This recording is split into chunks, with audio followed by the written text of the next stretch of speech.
How's it going, everyone? You guys know me, I love me my Japanese RPGs, and if you had told me a year ago that we would be getting a Soul Hackers 2, I probably would have been a bit perplexed, but honestly, I wouldn't not believe you just because it seems like recently in gaming, we just see random IPs come back, we just see games come out of nowhere, and here we have Atlas dropping that Soul Hackers 2 will be releasing this year, and while the announcement came fairly recently, the game is right around the corner. It's going to be releasing in August, which honestly, considering that so many developers these days announce games that are so far away, it's a breath of fresh air, and I'm excited for the game, and we have a plethora of details coming from the official Soul Hackers 2 page that I do want to go into. Now, Soul Hackers, the original game, did come out a long time ago.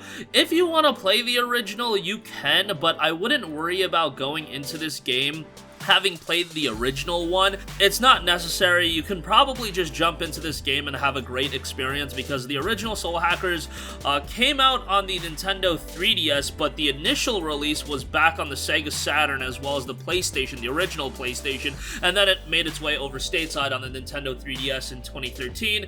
If you're still playing your Nintendo 3DS, by all means try to find a copy of Devil Summoner Soul Hackers. I don't know what it goes for as far as a price point, but I am seeing kinda high price points just quickly looking at it, so yeah, might not be for everyone going that route, but Soul Hackers 2 is a brand new JRPG. 25 years have passed since the release of Devil Summoner Soul Hackers, which amassed a cult following by meshing a distinct science fiction style into the universe of Shin Megami Tensei. Inheriting the essence of the Devil Summoner series and Soul Hackers, the title returns after remaining dormant for a quarter century with an elevated, evolved concept chronicling a new tale of humans and technology. The protagonist, Ringo, an agent of Aeon, must join forces with Devil Summoners to stop the world's end. Utilize comps, special gadgets for Devil Summoners to summon demons and wipe out enemies. The secret city distracts, known as realms, also feature facilities where you can fuse demons and modify them.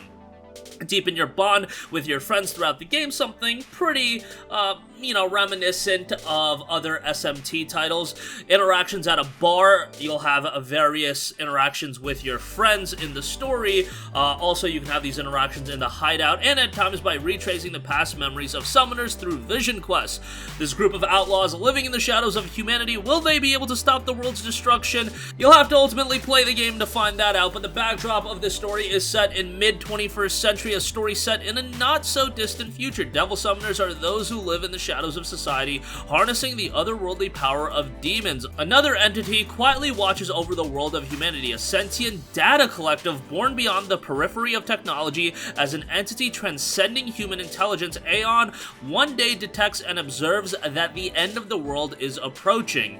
Ringo and Fuye, agents of Aeon and individually autonomous splinters of its mind, are brought into the human world to stop this inevitable destruction. Their objective is to locate and protect two individuals necessary to stop the world's end. However, they soon discover both individuals have already been killed. Thus, Ringo executes the special ability Soul Hack to bring one of them back from the dead, and then other Devil Summoners killed for reasons unknown. Joining forces with these Devil Summoners that they brought back to life, and now they've been given a second chance. Obviously, they have their own motives within the story, but at the end of the day, they all have to come together to stop the impending world's doom. Honestly speaking, this isn't a stretch as far as JRPG story backdrop goes, but it's pretty interesting nonetheless. There's an air of mystery, and you have a plethora of characters that do have all their unique motivations, and I have to say right off the top, very colorful art style here. While it is coming to just about every platform, visually it's a very pleasing game to look at, and I think people will be pleased for that. Obviously, as far as the characters go, you have Ringo, one of the agents of Aeon, then you have Fuge, another agent of Aeon, and then as far as the main cast goes of Devil Summoner, you have Arrow, an agent of Yatagarasu, one of the Devil Summoner factions. He is one of the individuals whose death supposedly plays a part in triggering the apocalypse. He was seemingly murdered during an undercover investigation and is resurrected as far as the beginning of the game goes. Then you have Milady, an agent of Fan Phantom Society, another one of the Devil Summoner factions. Also resurrected Saizo, a freelance Devil Summoner. Although he's murdered by a Phantom Society agent, he is resurrected with Ringo's soul hacking. And those are the main Devil Summoners that at this point we know about. Now, what is a Devil Summoner? Well, they're described with a long history. They have lived alongside normal humans, adapting themselves within the society and time periods they occupied, forging contracts with various demons. They wield powerful abilities to solve paranormal incidents incomprehensible to irregular humans. On the other hand, there are also summoners who take part in more illicit activities like violence and assassinations. There are factions of Devil Summoners, and in the process of trying to avert the world's end, Ringo becomes involved with the two opposing ones, in particular, the Phantom Society and Yatagarasu, and what's interesting is obviously they have to work together as well, so that should add a little bit of an interesting dynamic to the story. With the Devil Summoners, they do have a special gadget known as the Comp. This will allow them the ability to summon various demons. The shape depends on each person, and some may choose to use and modify them with accessories and items they're emotionally attached to.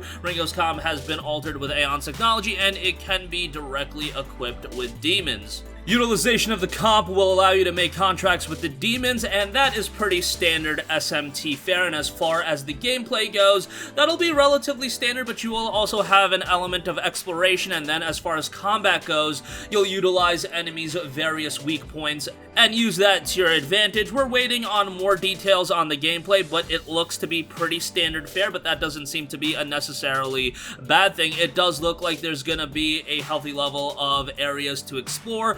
Again, with areas like the bar, hideouts, and other city areas, there's gonna be quite a bit to do in the game by the looks of it. Now, as I mentioned a little while ago, we do have a city where the story unfolds. The story of Ringo and her teammates unfolds in a glitzy Japanese metropolis. Within this city of regular citizens to whom demons are only myths and stories, there are citizens that only Devil Summoners can enter the realms. Realms are said to be veiled from the regular world, and in this city, demons freely mingle with Devil Summoners, with facilities for summoners that allow demon fusions, comp enhancements, and information gatherings, all fairly standard SMT stuff. While I'm sure we will still be getting information about Soul Hackers 2, especially from a gameplay front, the release is quickly approaching. We're just over 5 months away from the release. The game will be dropping on PlayStation 4, PlayStation 5, Xbox One, and Xbox Series. Nice to see SMT actually drop on Xbox platforms. Sometimes Xbox does get the short end of the stick, especially when it comes to Atlas, especially when it comes to SMT,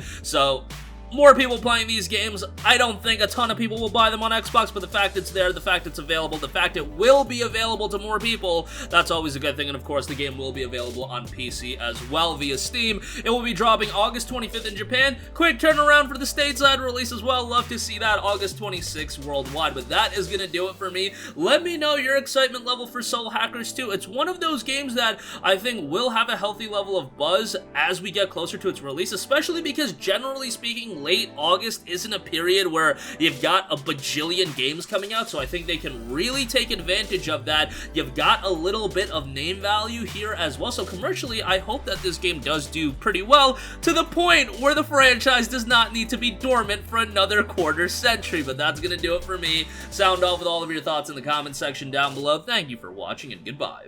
Hey guys, we hope you enjoyed the video, and if you did, make sure to hit the subscribe button, and if you're already subscribed, do us a favor and hit the bell icon. This way you'll be notified whenever we post a new video. That's the best way to keep up with all of our uploads, and we usually try to upload 2 videos a day. And with the bell icon hit, you'll be notified whenever we do upload a video. As always, thanks for watching.